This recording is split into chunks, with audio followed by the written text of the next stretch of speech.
So my accumulator tank down here had come off the mount that I put it on had come off the wall, the fiberglass wall here, probably because I didn't scuff up the fiberglass wall like I probably should have. The adhesive I had used, whatever it was, held great to the board, but it came off and the sheen of the fiberglass was still there. I did scuff up the wall this time, but this time I decided to use some of the new Gorilla heavy-duty construction adhesive.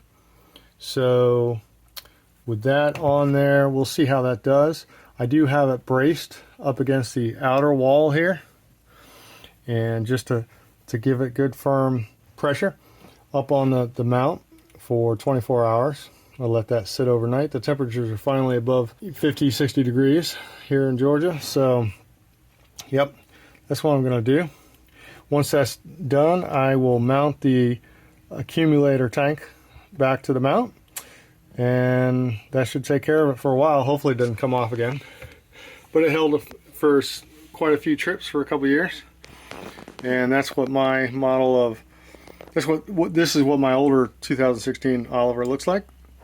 Everyone's plumbing is probably a little different, except for the newer models, which probably adhere to a more strict standard. But yeah, really good fittings here and there, I think. And I have replaced the pump once, and I did rebuild the old pump for about the same price as the new pump.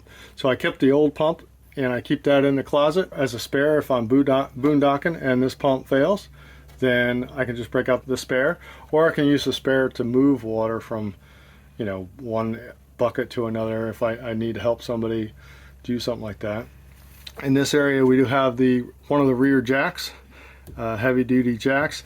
I have replaced the grease on this a while back, but all the instructions there are at the Oliver service webpage.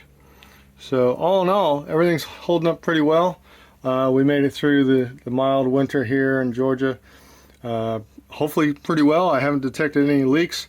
I don't usually weather protect or winterize the pipes, but I usually keep heat lamps in here and one at the front, and I keep remote digital sensors in the bays, so I can read the temperatures from the house and make sure the bays are staying warm. If it gets really cold, like it got down to 20 degrees this year, I'll turn the furnace on to 40, and that usually keeps this plumbing area, the hull, usually around 41 degrees most of the night. So it'll fluctuate between 38 to 45 degrees in here, and really keeping the plumbing pretty well protected.